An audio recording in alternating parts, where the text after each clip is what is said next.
But inside the Beltway in the Relief Factor studio, joined by the one and only Vic Matus. He is the co-host of Getting Hammered. He is the Washington Free Beacon weekend editor. He is also from New Jersey. And Vic, good morning to you. I am a little disappointed in the most recent Getting Hammered for two reasons. Do you want to hear them? Yeah, of course I do. Of course I do, Hugh. All right. All right. Number one, you and Mary Catherine were insufficiently jihad-like in the rise of the espresso deliverers in the hotel room. All right. I hate them.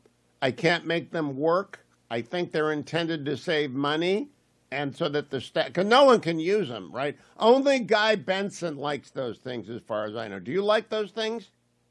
No, I never use coffee machines in hotel rooms in general, Hugh. I'd rather go downstairs for the free coffee sometimes. A friend of mine who used to work for the FBI actually said those old coffee machines that you found in lots of hotel and motel rooms were often had dual use purposes. One is to make coffee, the other one was to cook meth. And so I think they probably have the same Oh, difficulty making that with the oh, espresso machines.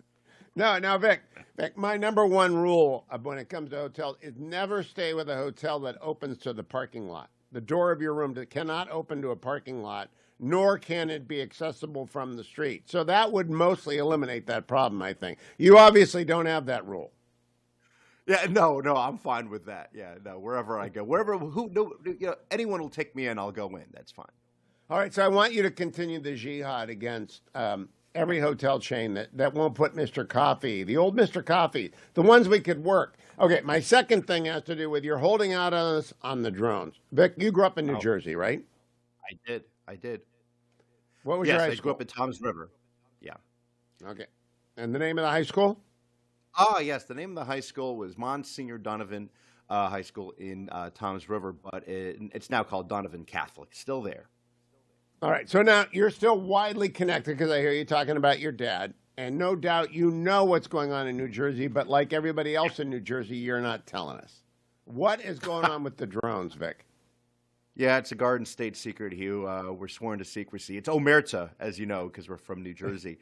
No, there's about I don't know, five or six different explanations for this. The latest one I saw was that it's, private companies that test for radiation leaks in the ground, and that's why there's sort of in various areas of the state. Unfortunately, New Jersey has problems like that. But that's just one explanation.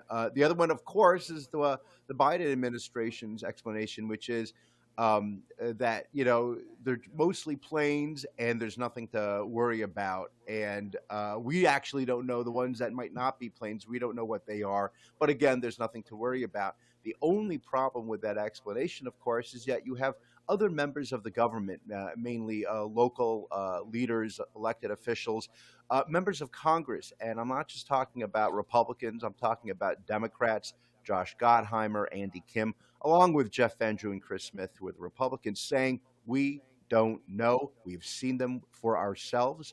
They're not planes, they believe, and we want answers. And even the U.S. Coast Guard says that they'd been tailed by drones. So, I mean, this is a real problem. It could be China. It could be Iran. I don't think it's Russia. At this point, Hugh, the best thing to hope for is that it's aliens. Because at least it's like a 50-50 shot either that they're friendly or they're an enemy, because the other ones are not friendly.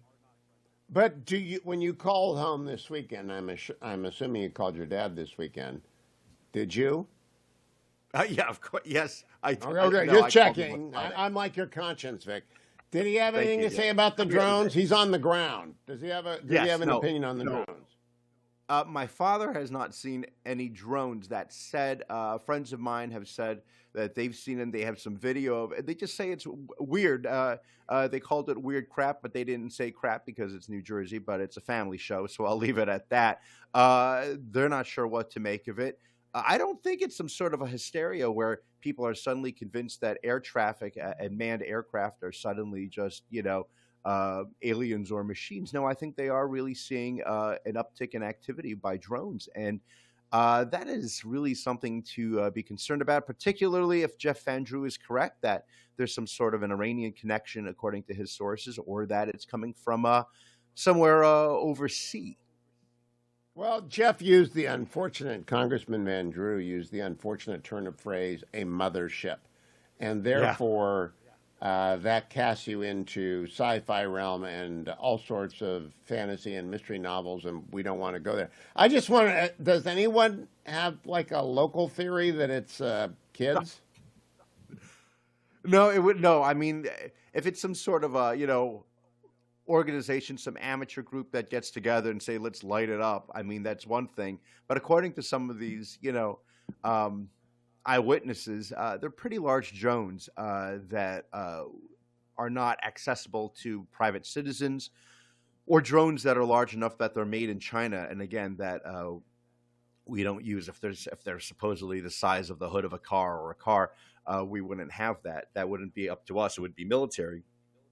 So no, I mean there are a variety of theories, but again, no answers. I really do think that the United States government probably has a few good leads and doesn't want them these adversaries to know that they're onto them, and so that's why they're trying to keep mum about it. All I right, mean, maybe it's let like me. I'm skeptical. enigma. I still think New Jersey people know things that other people don't know. Let me turn to your weekend edition of the Free Beacon. You reviewed Yeah, or had someone review Christine Rosen's book, The Extinction of Experience, which I yeah, loved, read, and recommended to everyone.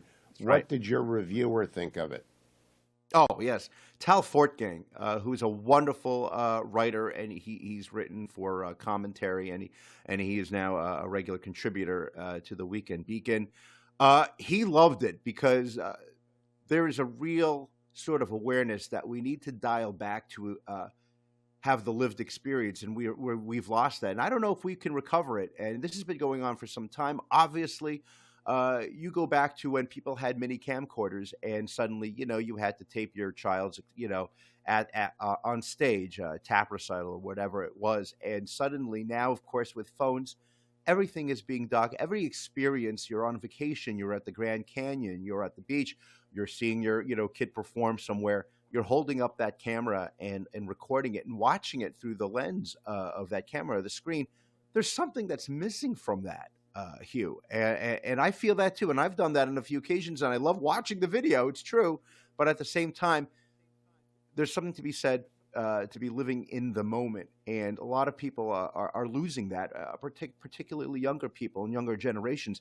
Our attention spans, our ability to learn, the impact that it's having on school.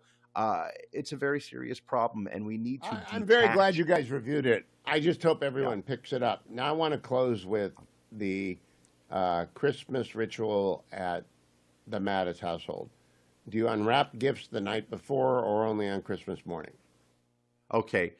When I was growing up, we had one or two gifts we were allowed to open up on Christmas Eve, and then everything else is on Christmas Day. We also randomly got gifts when I was growing up in stockings during Christmas, during December. We would find a random gift in the hanging there, in the thing. But nowadays, in our family here, the Mattis house here, uh, maybe one gift, but otherwise we all open it up on And Christmas are you morning. a midnight mass family? Because the fetching Mrs. Hewitt married me despite the fact that she came to the Hewitt manse in Warren, Ohio, and we all trooped out to midnight mass when it was 10 degrees below zero, and she thought we were out of our minds. Do you do midnight mass?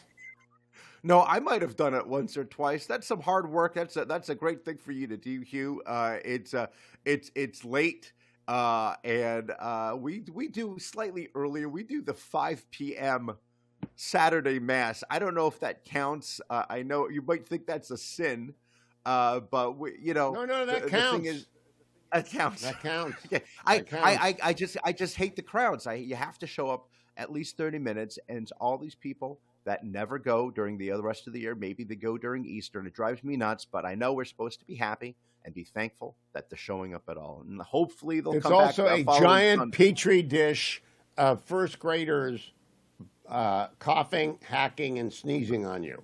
Every Yeah, don't sit single in the back. matinee performance of the Christmas pageant, whether in a religious service or standalone, Yeah.